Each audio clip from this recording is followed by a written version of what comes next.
cálculo de responsabilidades. Mas não vou vir aqui com nenhuma equação, nenhuma metodologia, nenhum método específico. Não vou trazer ferramentas, não vou. Pode ficar tranquilo. Não é esse tipo de cálculo, apesar de ser um cálculo de responsabilidades. Vamos começar a entender o que é esse tal de cálculo de responsabilidades. E sempre eu trago imagens que dão uma ideia, né? Remetem para o que isso seja de fato, né? A imensa maioria dos encartes que eu escolhi para fazer parte, né, dessa exposição de 100 capítulos, cada um deles exprime alguma coisa mais profunda. Eu tento fazer isso, na maioria eu acho que eu consigo, né? Então, olha só. Do determinismo halo, a gente, por evolução, e eu estou falando aqui no ser humano, a gente atinge a liberdade. Determinismo é inconsciência, é a lei maior guiando, é dor. À medida que a gente vai se tornando seres livres, a gente concomitantemente vai adquirindo a responsabilidade e o senso de responsabilidade. A gente vai procurando se alinhar com a lei. A gente quer evitar a dor. Só que aí que está. A humanidade até hoje, ela quer eliminar a dor. Isso é bom. Mas o método de eliminar a dor acaba gerando mais dor. Porque a humanidade não entende quais são as causas últimas da dor, as causas profundas da dor. Por que existe o sofrimento, a doença, a morte? Qual a nossa origem e nosso fim? Muitos gastaram vidas, né, filósofos, e hoje cientistas até estão começando a entrar nessas questões. Muitas religiões explicaram isso de alguma forma, né, mas não suficientemente clara.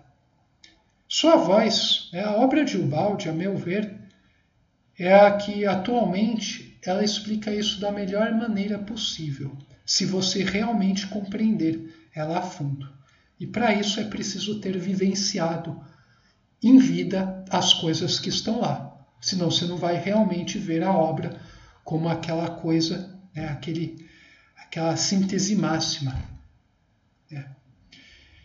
Então, vejam só, à medida que a gente evolui, a gente vai se tornando livre, só que daí a gente tem que trabalhar com essa liberdade. Porque ela não é um fim em si mesma. A liberdade que a gente tem, que é tão típica do nível humano, ela não é um fim em si mesma. E senão a gente cai na libertinagem, né? Que a gente vê que não dá muito certo. Então, eu coloco mais uma etapa, né? Eu coloco uma etapa 3. Né? A nossa liberdade, que é típica do nível humano, é uma fase de transição do halodeterminismo para o autodeterminismo. Né? A gente tem chispas de autodeterminação na etapa 2, mas nós não somos seres.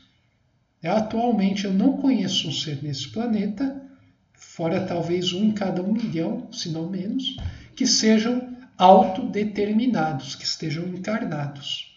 Então, totalmente autodeterminados. Não deixam o halodeterminismo, né, do meio, nem a falsa sensação de liberdade, né, que deve ser total, dominarem a sua percepção das coisas, a meta. Então essa seria a etapa final de realização do ser humano, onde o ser humano deixaria de ser humano, ele seria transhumano, seria um super-homem, gênio, santo, místico e além até. Isso é o que nos aguarda no futuro. Bom, de novo, né, eu coloco, né, os bonequinhos aqui, né, os personagens que eu acredito que representam melhor as etapas que a gente tem aí, né? Então a gente tem a fase onde a gente está está muito próximo de gama, né? No sentido de comportamento de alfa, né? Então a gente é muito guiado pelo meio, né? Acho que a gente tem o nosso famoso oco, né? É puramente físico, né? Mesmo que seja já um homem, né? Ele é muito ditado pelas condições físicas do meio. Daí a gente tem esse estágio que a gente vive hoje belíssimo de transição, né, entre o homem, o ogro e o homem santo, né, que é o ser humano, né, o que nós somos, né. O Jaime pode ser visto como, no fundo, né, o ser humano na sua essência atualmente. O ser livre que busca se melhorar, que toma suas decisões, que vai aprendendo com as mais diversas torturas que a vida apresenta, né? Essa etapa emocionante de dinamismo profundo, né? Em meio à busca de uma estabilidade maior. E a etapa final é nos tornarmos super-homens, né? Acho que o balde seria uma antecipação.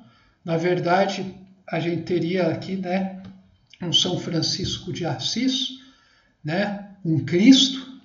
Mas eu acho que colocar o balde aqui coloca a coisa mais próxima do nosso nível atual, né? Por isso eu coloquei ele, né? Mas a gente tem que se tornar um ser desse calibre, né? Um ser intuitivo, um ser guiado pelo e para o espírito, né? Então a evolução do ser vai seguindo essa progressão. A personalidade é uma construção, não é uma coisa fixa, definitiva. Ela vai se elaborando ao longo da vida e ao longo das várias vidas, através das vidas. E o metabolismo é dúplice. É uma elaboração de forças internas em consórcio com uma assimilação das forças que vêm externamente. E assim com os outros seres. Então, o metabolismo tem um aspecto dúplice aí. Ele tem a ver com uma elaboração interior e com uma assimilação das coisas que você recebe do exterior. Elaboração, interiorização, maturação e receber os golpes, aceitar, assimilar, né? Melhor dizendo, o que vem de fora. E são coisas psíquicas, aquelas que mais nos impactam, né? Mesmo que a gente esteja muito ligado com o físico. Então, o ser, ele vai precisar se tornar cada vez mais psíquico do que físico, né? Então, a gente tem que saltar, né? Ser cada vez mais pensante do que sensório. E quando eu falo pensante aqui, não é intelectivo. Intelecto é um passo a mais, né? É um passo depois do sensório. Mas a intuição também é um pensamento. Lembro vocês, né? Que a intuição, mesmo que não demanda tempo, é um pensamento, só que é um pensamento que é completamente independente da dimensão tempo. E ela capta direto o absoluto. Então, cuidado aqui com as palavras, né? Então, esse é o nosso destino. Aqui a gente tem o nosso ponto de, assim, colocando numa escala mais próxima, né? A gente tem o nosso ponto inicial, né? Ponto de partida, o nosso querido oco, né? O oco. Ah, que bonitinho o oco aí. E a gente tem o nosso ponto final, assim, considerando essa escala, né? Existe muita coisa aquém do oco e muita coisa além do balde, né? Mas eu acho que já está de bom tamanho colocar esses extremos, né? Então a gente tem um ponto, né, inicial e um final para esse ciclo nosso, dentre vários ciclos, né? Então a gente tende a ser cada vez mais psíquico do que físico, né? É legal quando você se depara com um ser que é mais psíquico do que físico, né? Ser uma pessoa psíquica, um ser pensante, não implica, na verdade, em você ser uma pessoa que é descasada da realidade sensória. Isso é importante falar. Então, quando você tem que entender corretamente essas coisas. Então, a gente está falando de ser realmente mais evoluído. Então, um ser mais psíquico, ele consegue, ele tem uma postura diante da vida muito, muito mais interessante, né? Muito mais elegante, muito mais profunda, poderosa. Isso é uma coisa que você percebe vendo a vida e a obra de Pietro Baldi, em sua profundidade. E um ser mais sensório é um ser que é tipo ogro, né? Isso você percebe vendo o desenho Ocolelê, né? Coitado, o Oco assim, é um personagem, ele é totalmente físico, mas ele é legalzinho de assistir, né? Ajuda você ter um monte de ocos por aí, né? Que querem fazer-se parecer pensantes, só que são muito mais sensórios do que pensantes. Se você começar a ter essa visão que eu tenho, você vai perceber isso. Daí você vai sair de casa, você vai se ver você está num safari, né?